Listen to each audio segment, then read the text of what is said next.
Dear viewers, this is one another episode on Expert Speaks. The topic for today's episode is portfolio management services. In this episode, I'm going to talk to you about what are portfolio management services, what are the things that you need to know, who can invest on this, what are the care that you should take while you invest on the portfolio management services. To talk about this portfolio management services, we have an expert who will be talking on this subject. This is NRI Money Clinic for you. And I am Dr. Chandrakant, your financial guide for a happy living.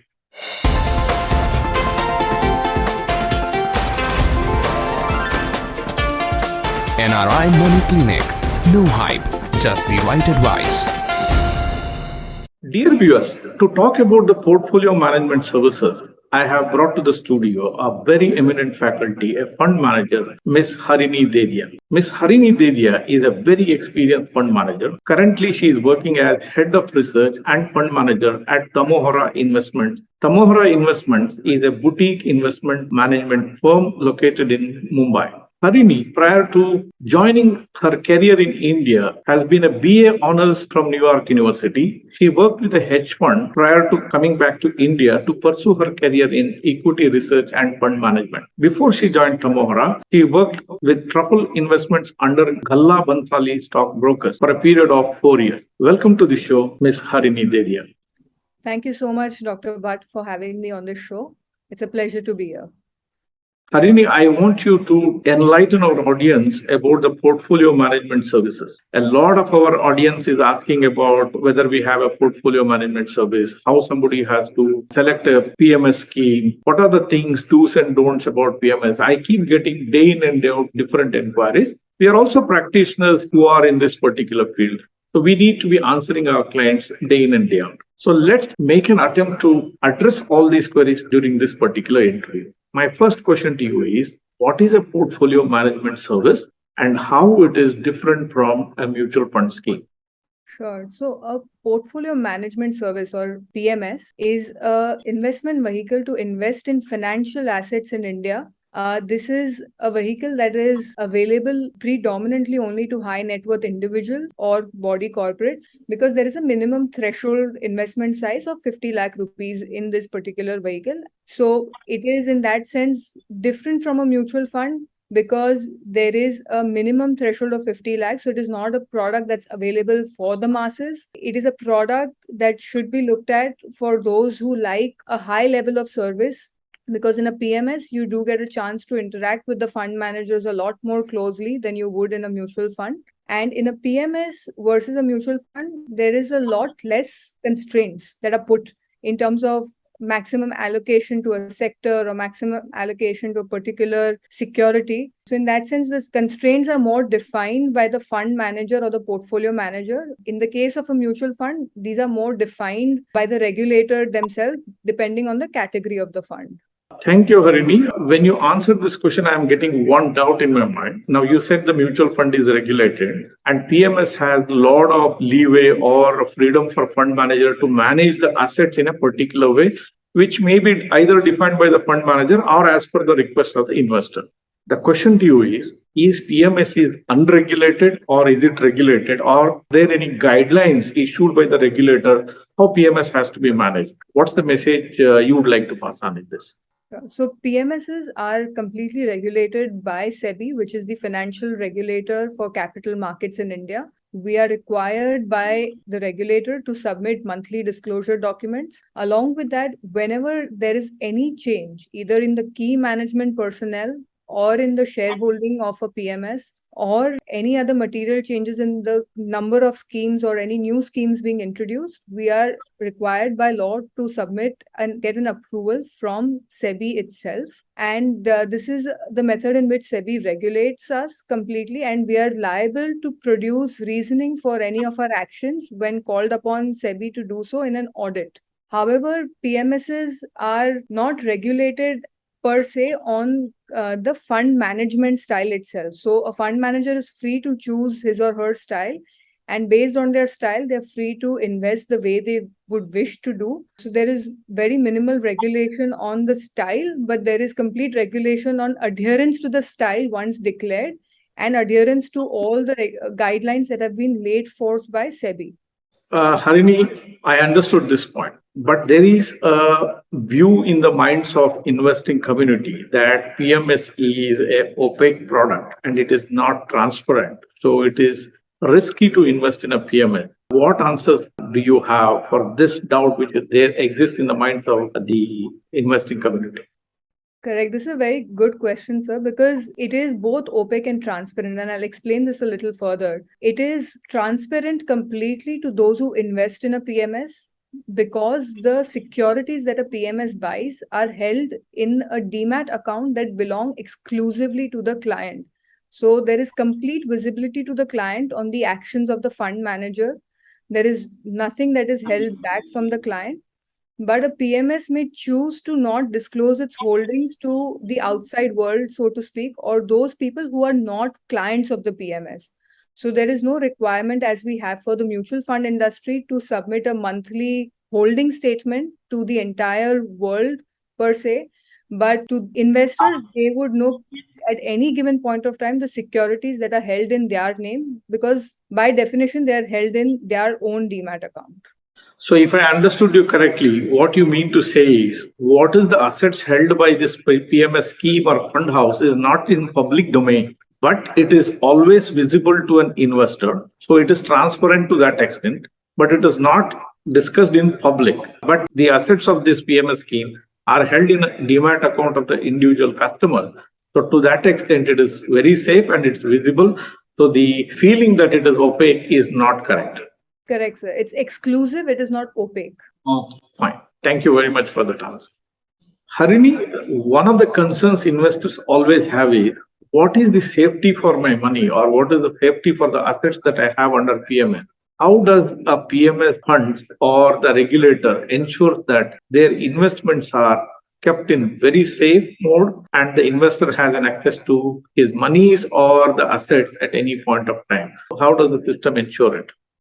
Sure. So the investments made in a PMS scheme are by law held in a demat account that belongs to the client. So no financial liability that a PMS company might have can affect the client's holding in any which way. And these demat accounts are typically held with a third party custody agency, which is generally a very reputed financial institution. So the likes of all your private banks, or even some of the high market capitalization NBFCs are the ones that typically do offer these third-party custodial service that the PMS company then ties up with. The PMS company cannot hold these assets in any account that is completely under their name. Harini, you told about the assets under PMS being held in demat account with the service provider. What about the cash? When an investor puts his money for the first time or when he sells his assets, how does the money move in and out of the PMS system? Does it go to the PMS fund house or is it held in escrow account or how the safety is ensured in this case? So the money goes into an account that is mapped to a particular PMS strategy, but that is held in a third-party custodial institution, financial institution. So these are the likes of HDFC Bank, Kotak banks. Those are the kind of institutions that a PMS engages with typically to ensure these custodial facilities for the client. So at any given point of time, the money is not held in any bank account with the PMS manager's name on it, but with one of these custodial accounts. So to that extent, both the assets as well as the monies that they have invested in safekeeping mode, and there is no way the fund managers or the owners of a PMS boutique fund house have a recourse to that money to use it under any circumstance. Absolutely correct. Like I said, we cannot use this money for any financial liabilities that occur on our particular name. We can only invest this money on behalf of the clients in their name itself. Harini, most of our viewers and most of our customers are NRI. Can NRIs invest in a PMS scheme? If answer is yes, how they can do it? Or are there any restrictions which is imposed on NRI community to invest in PMS account? NRIs can absolutely invest in PMS schemes in India. They can do so via NRE or NRO accounts. There are no legal restrictions on their investments into a PMS scheme in India. However, they're required to do a in-person verification that is typically based in India for most geographical locations. So there might be some logistical considerations to be made, but there are no legal restrictions that prohibit NRIs to invest in PMSs that are registered in India. So it's absolutely available for the NRI community. The documentation part could be slightly tedious compared to a resident individual. That's common for any other investments as well. One question that comes to my mind is an investor has put money on PMS and he is there for a few months, years, or many number of years. If he wants to exit from a PMS account, are there any restrictions? Are there any exit load? Is there a lock-in in case of PMS? Or all PMS team or individual PMS can design these lock-ins, exits in an individual way? How would you like to answer this question? In a PMS scheme, by law, the regulator prohibits us from imposing any lock-in. Since the assets are held in a demat account that is in the person's name, they are completely free to withdraw whenever they choose to withdraw. However, the fund manager or the portfolio manager company has discretion in applying exit loads, but this exit load has to be agreed upon by the client at the time of contract signing before the investment is made. There is no exit load that can be imposed after the account has already been opened.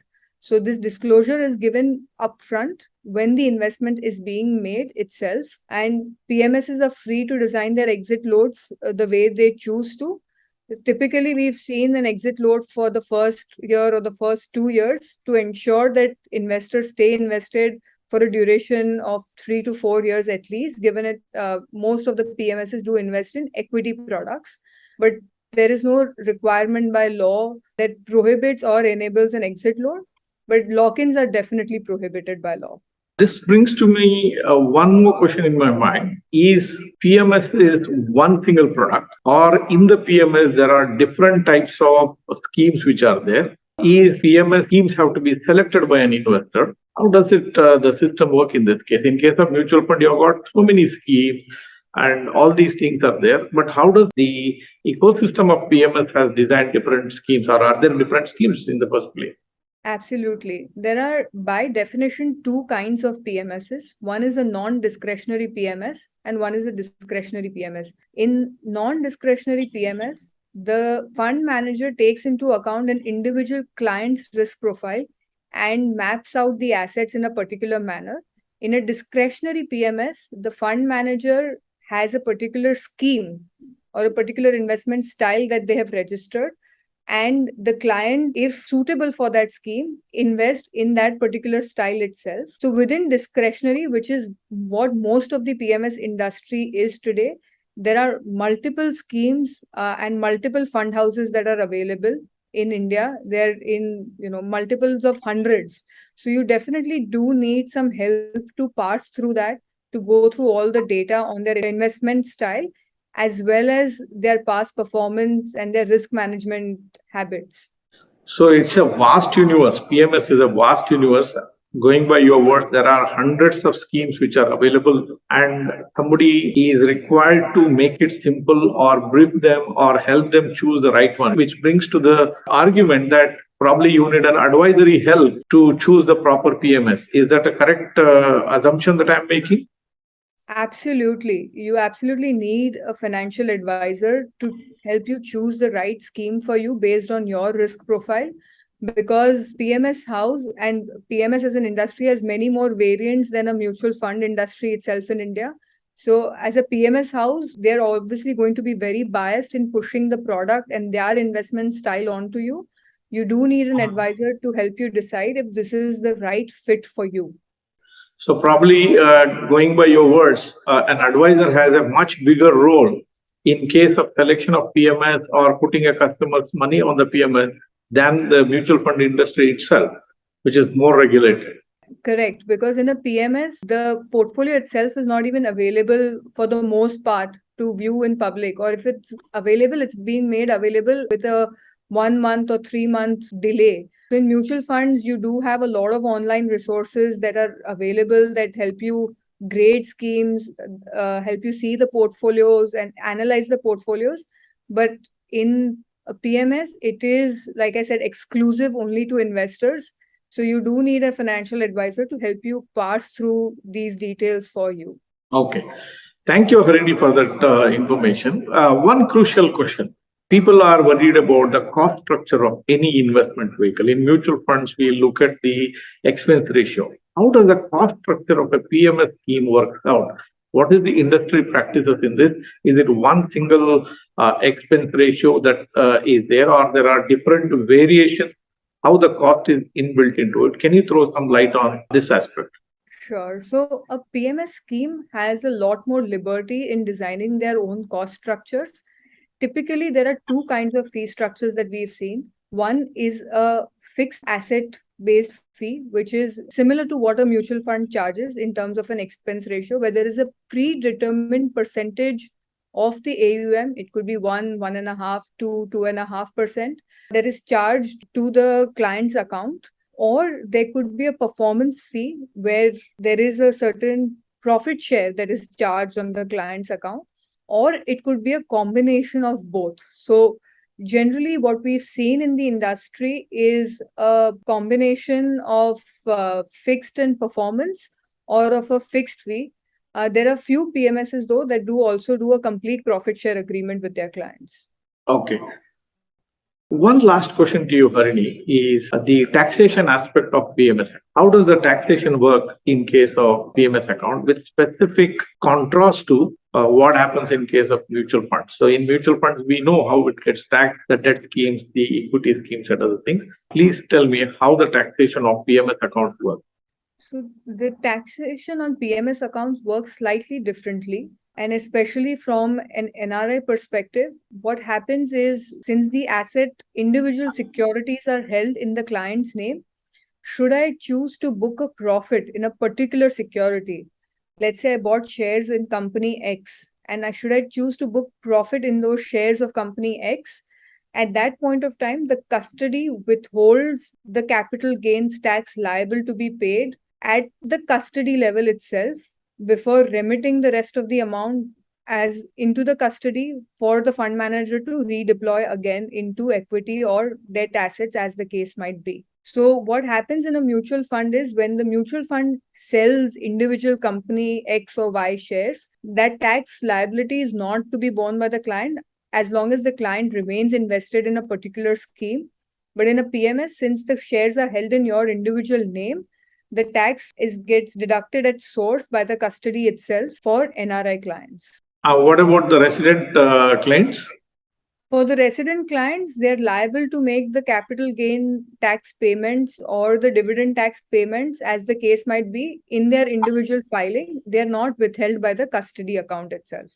Okay. So in case of resident accounts, it gets paid to them and it's their responsibility to discharge the responsibility towards the applicable taxes. Whereas in case of NRIs, it gets deducted as a TDS as per the standard guidelines. That's the basic difference between a mutual fund scheme versus a PMS account. There is a taxation difference which gets involved here.